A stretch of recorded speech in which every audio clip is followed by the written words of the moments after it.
Advocate है। जैसे मैं अभी आपको पढ़ा रहा हूँ तो मैं तो आपको दिख रहा हूँ, लेकिन मेरी सर्विस आपको जो है नहीं दिख रही है। तो मेरी जो सर्विस है उसे आप ना देख सकते ना छू सकते। मुझे तो देख सकते हो, पकड़ सकते हो, छू सकते हो, मेरी बात नहीं हो रही है। मेरी सर्विस की यहाँ पे जो है बात हो रही है। तो मेरी सर्विस अभी आपको दिख नहीं रही है, आप उसको केवल महसूस कर सकते हो। तो ऐसी वस्तुएं जिसको हम ना देख सकते ना छू सकते उसको सेवाएं कहते हैं, या अभौतिक वस्तुओं भी कहते हैं। इनके उदाहरण है डॉक्टर, टीचर और एडवोकेट।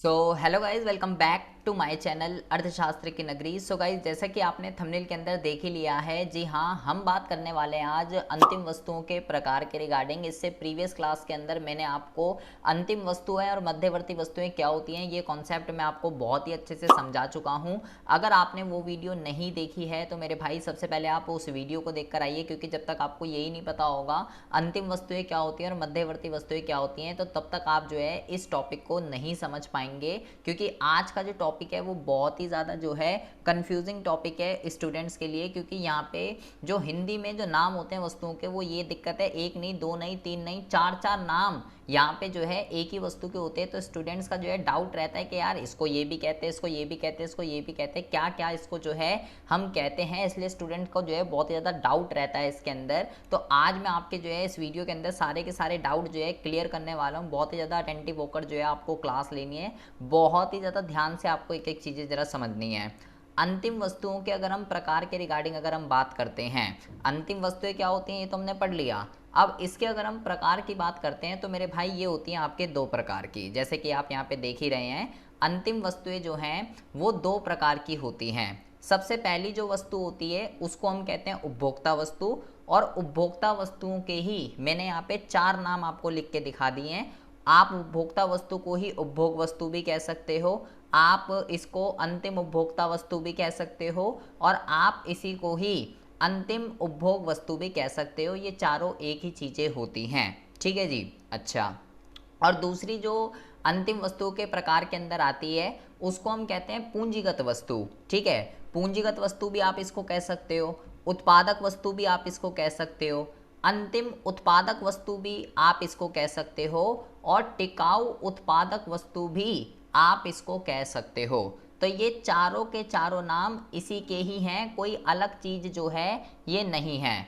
तो सबसे पहले तो आपको ये समझना है कि अंतिम वस्तु जो है ना भाई वो दो तरीके की होती है, उपभोक्ता वस्तु और पूंजीगत। और इसके जो मैंने यहाँ पे नाम लिख रखे हैं, नाम आपको बहुत ही ज़्यादा ध्यान से समझना है, क्योंकि आजकल एग्जाम में जो है पूंजीगत वस्तु नहीं लिख के आता। पूंजीगत आएगा तो आप बहुत ही आराम से लिख देंगे। वो एग्जाम में आजकल लिख के आता है टिकाऊ उत्पादक वस्तुएं कौन सी होती है ये बताइए। अब जिसका कॉन्सेप्ट क्लियर होता है वो लिख देता है, जिसका कॉन्सेप्ट क्लियर नहीं होता वो सोचता ही रहता है कि ये कौन सी वस्तु आ गई, ये तो मैंने पढ़ी ही नहीं है।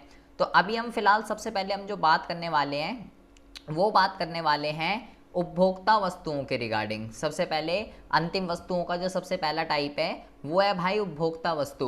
उपभोक्ता वस्तु क्या होती है और ये कितने तरीके की होती है। उपभोक्ता वस्तुओं के अंदर भी आप देख रहे हैं कि चार तरीके के टाइप उपभोक्ता वस्तुओं के अंदर होते हैं, ठीक है। अब मैं नाम यहाँ पे बार बार नहीं लिख रहा, मैंने ऊपर ही एक बार नाम लिख दिया कि इसके चार नाम है, उपभोक्ता, उपभोग, अंतिम उपभोक्ता और अंतिम उपभोग। तो चारों के चारों नाम आपको याद रखने हैं, ठीक है। सबसे पहले तो कॉन्सेप्ट ये है कि भाई उपभोक्ता वस्तु जो है वो किसको कहते हैं। उसके प्रकार तो जो है हम बाद में पढ़ेंगे। सबसे पहले हम ये पढ़ लें कि उपभोक्ता वस्तु किसको कहते हैं। भाई आप खुद सोचिए, इसका नाम उपभोक्ता वस्तु क्यों पड़ा होगा। इसका नाम उपभोक्ता वस्तु इसलिए पड़ा है क्योंकि इसका जो यूज़र है, मतलब इसका जो प्रयोग करता है वो कौन है, वो उपभोक्ता है। कहने का तात्पर्य क्या है, इसका जो यूज़र है, इसका जो प्रयोग करता है वो कौन है, वो है भाई उपभोक्ता, ठीक है। उपभोक्ता इसका यूज़र है। भाई हम जो है अपनी डेली लाइफ के अंदर, हमने व्यष्टि अर्थशास्त्र के अंदर पढ़ा था कि मनुष्य की जो आवश्यकताएं होती हैं वो असीमित होती है, और उनको पूरा करने के लिए हम क्या करते हैं, वस्तुओं और सेवाओं को भोग करते हैं।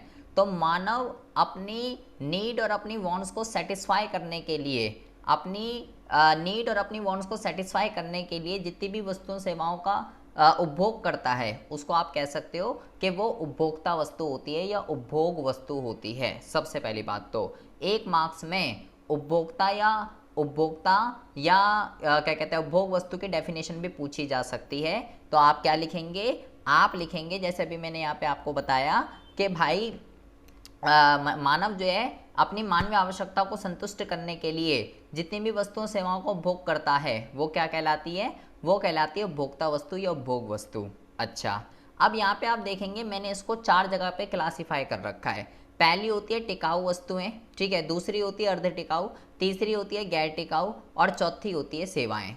हम बात करने वाले हैं सबसे पहले टिकाऊ वस्तुओं के रिगार्डिंग। टिकाऊ वस्तुएं कह लीजिए या आप इसको जो है टिकाऊ उपभोक्ता वस्तुएं कह लीजिए, दोनों एक ही चीज़ें होती हैं, ठीक है। उपभोक्ता वर्ड लिखा हो इसके बीच में ना लिखा हो एक ही बात है।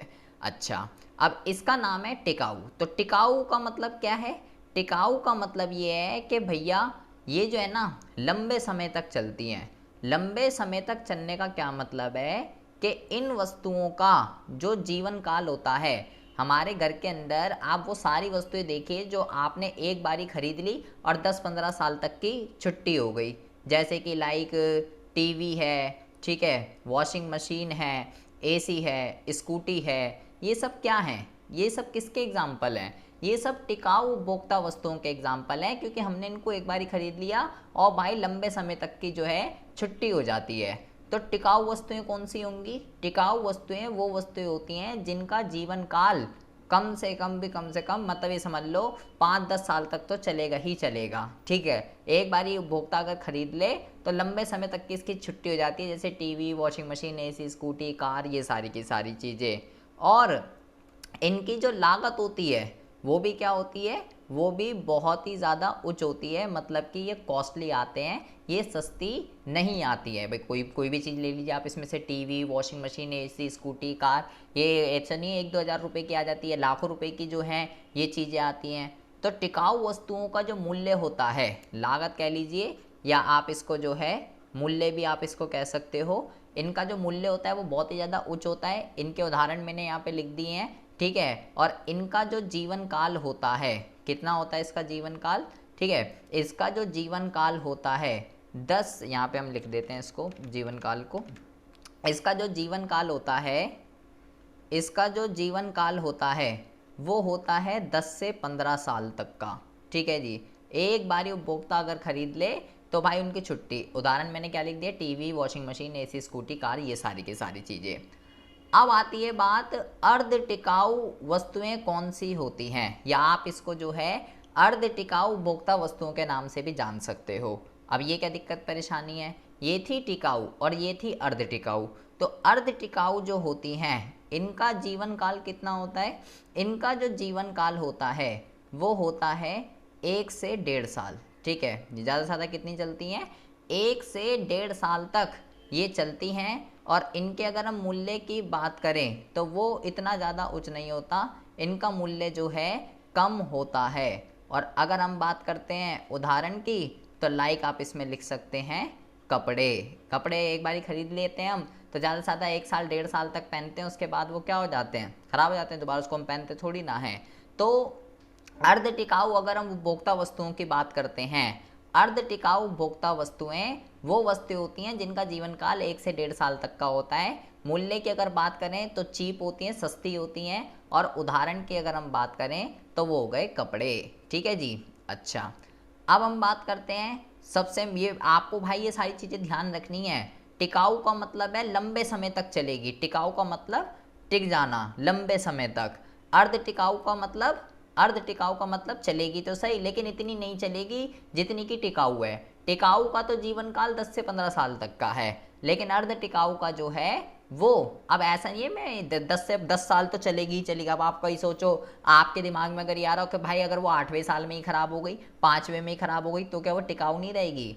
टिकाऊ का कहने का मतलब ये है कि भाई मिनिमम, जो मिनिमम ये एक समझ लो 2 से 3 साल तो चलेगी ही चलेगी, मिनिमम बोला है ये मैंने, ठीक है। मैक्सिमम का उसकी कोई वो नहीं है, कितना भी चल सकती है, मतलब ये है 2 से 3 साल से ऊपर ही चलेगी उसकी लाइफ। कहीं आप सोचो अगर 10 साल नहीं चली, 8वें में ही खराब हो गई, 5वें में ही हो गई, तो क्या वो टिकाऊ नहीं है, नहीं।